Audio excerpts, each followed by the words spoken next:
What is going on, everybody? We are back for another 5 questions with ABJ here at Pilgrim Brewing Company. Once again, I'm going to do a few more of these in the future where they're not just professional wrestling people. I'm going to start mixing it up. People that of other industries or just people at the bar who want to talk about things that they're passionate about. So if you would like to be on 5 questions with ABJ or any of my content, you don't have to be someone who's in the professional wrestling space. I let anyone on.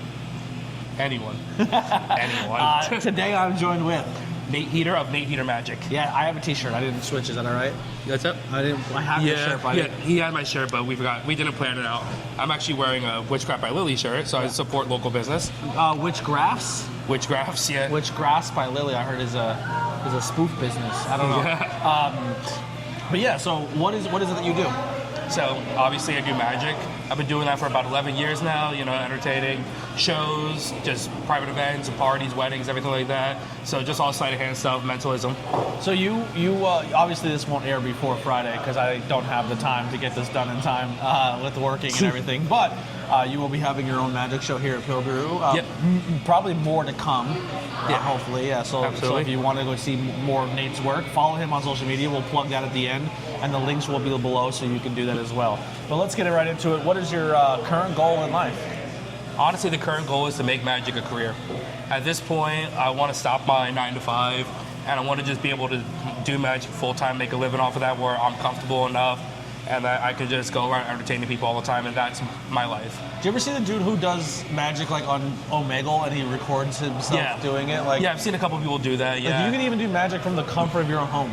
You know what I mean? And I think, honestly, and I hate saying like the C word, COVID and everything like that, but I think that's also took a big step with magic as well, too, with like all the online stuff, like with Omegle. I don't think a lot of people would have even thought about online magic without there being a whole like quarantine that people couldn't leave, and magicians were still doing shows for like parties on Zoom. Yeah, it's definitely something to think about, man. That's what I'm saying. Like, you don't have to ever leave your house and still find a following or find your people or find your tribe. Absolutely. But what are you currently doing to achieve your goals?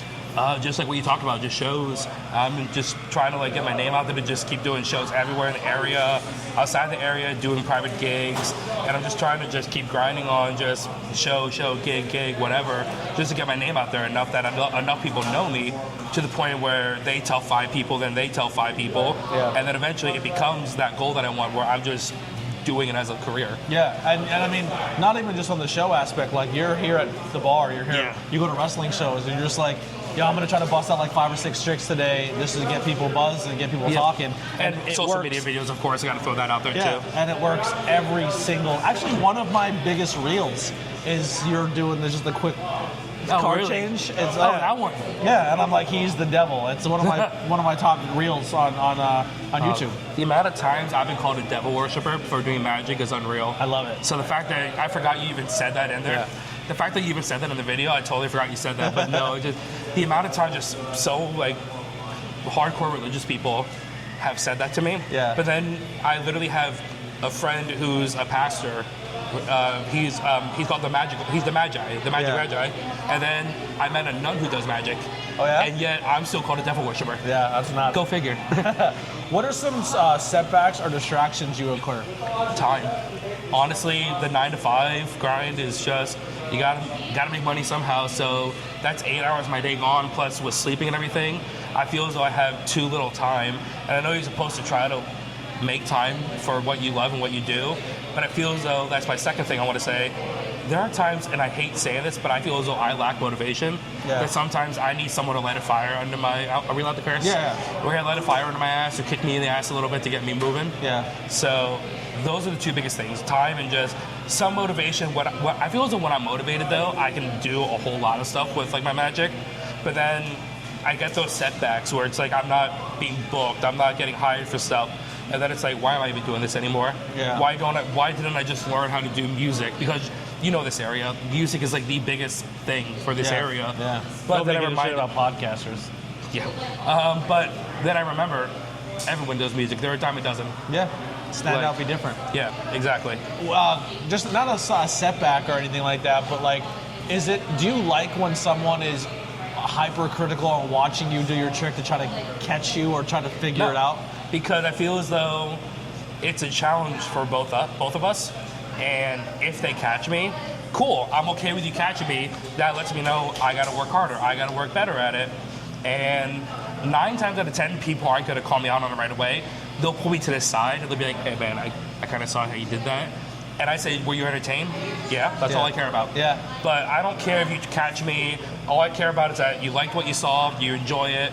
And even if you do catch me, there's tricks that you do that I'm like, oh, okay, he's doing that one, and I'm actively trying to watch you do it, and I still can't figure it out. So I actually had a psychology professor in college talk about how magicians fool people, and he didn't know I was a magician.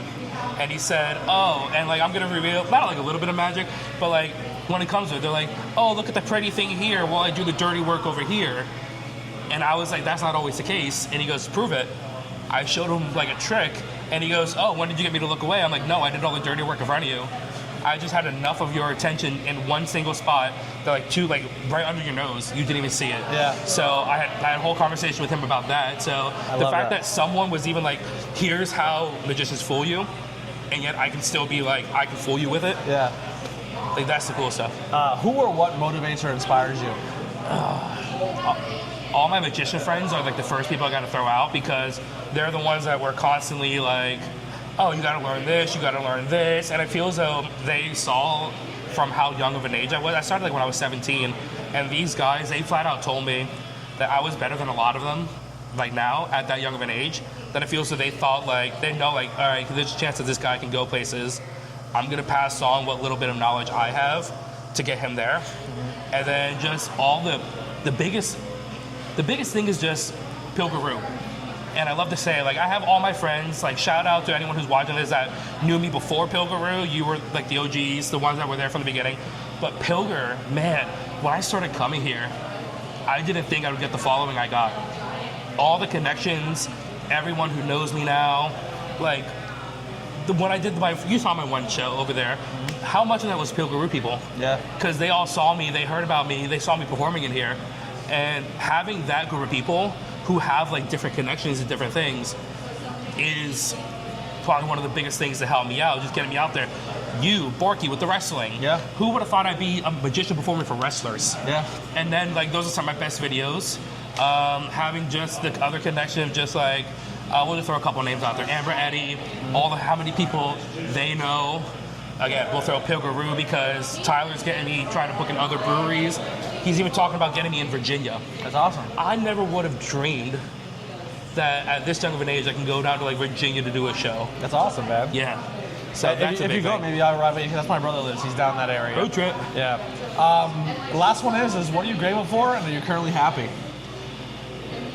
I think I kind of already said in the last part. I'm grateful for all my support, all my friends that I met through here, you included. I'll throw you out there for the podcast. Without them, I don't think I would be nearly as far along as I am.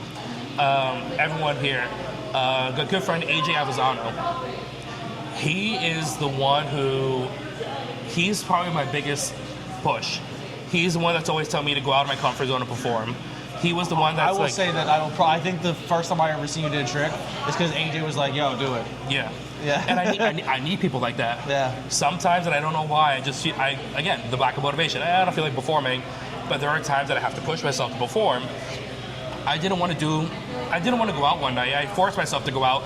I ended up performing for a superintendent of a school that hired me that night. That's awesome. For something. That's super sick. Just a support group.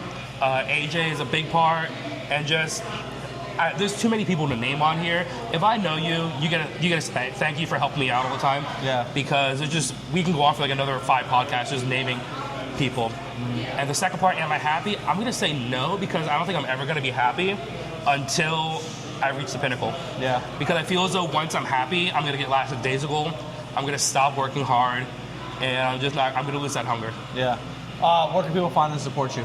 Nate Heater Magic, Facebook, TikTok, Instagram, and NateHeaterMagic.com website. There it is. All right, well, we'll be back for a bonus question. Do you have anything you can do? Yeah, I can do something quickly. All right, so the bonus question is going to be, he's going to show us a magic trick. So come back after the music by the Converse Kid, and we'll see you soon.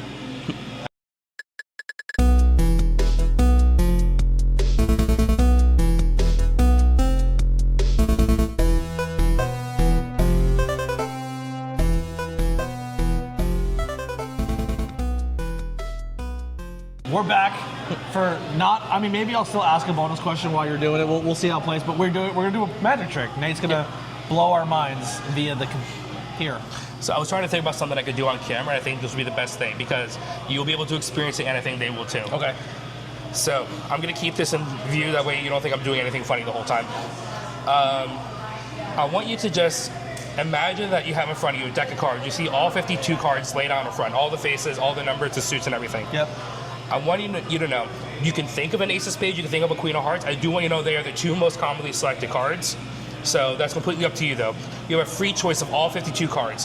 What you're gonna do is, in your mind, you take one of those cards, you turn it the other way, and put it back in the opposite way of all those other cards. Stuck between two cards right now. You're stuck between two? Yeah. All right, here's the thing. Which one do you think would be the least likely? I think they're pretty both uncommon cards. All right, perfect. I love that. We didn't set anything up beforehand. He did not know I was going to do this. All right, let me lock one of them in. Yeah, go for it. All right, I think I got it. You got one? Yep. You close the deck, you put it back in the box. Got you. All right. This was here the whole time. They were literally seeing this. Yep. No cards. What card are you immediately just thinking of? So should I say the first one I was thinking of, or the one I picked? Yeah, what's the first one that you first thought of? I was going 4 of diamonds. 4 of diamonds. Yeah. Interesting. All right. What's the one that you ended up landing on? 7 of clubs. 7 of clubs. Yeah. That's interesting. Watch this. This fucking guy. Look at that. That's a 6 of clubs. Yeah. That would have been cool. But like I said, I told you to think about turning it around because One card once we go through. Oh, wait, is that the 4 diamonds in the front, or is that a heart? No, I think it's a heart. That's the 4 diamonds. That's the 4 diamonds right there? It's the first card, yeah. Oh, perfect. I didn't plan that, but look, there is only one card turning the other way. I don't want to touch it. What was your card again? The 7 of clubs. Go for it.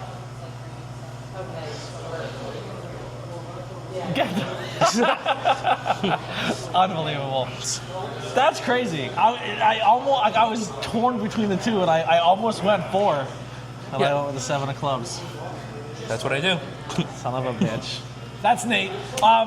What is how many, like, here's a bonus question, is you go through a lot of tricks, you're always trying different things out.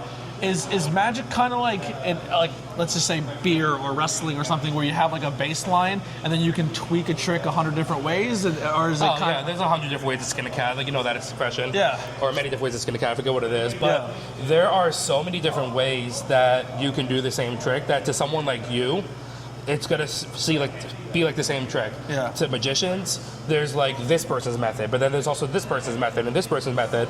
The biggest thing is finding out not only what works for you, that like you can actually do, but what fits your style. Yeah. So that's the biggest thing too, is that there's so many different routes to get to the same trick. Awesome. Well, we're going to do some more 5 questions with Nate, so we're going to be doing we did the traditional one. Thank you guys for tuning in. Make sure you hit like and subscribe. Check out the other 5 questions. We have a lot of great ones on there. Doing a lot more here at Pilgrim. Maybe some open mic people will do some. But we're going to be doing some wrestling with Nate, some horror, and some pop culture. So stick around and come back next Friday for the next 5 questions with ABJ. 5.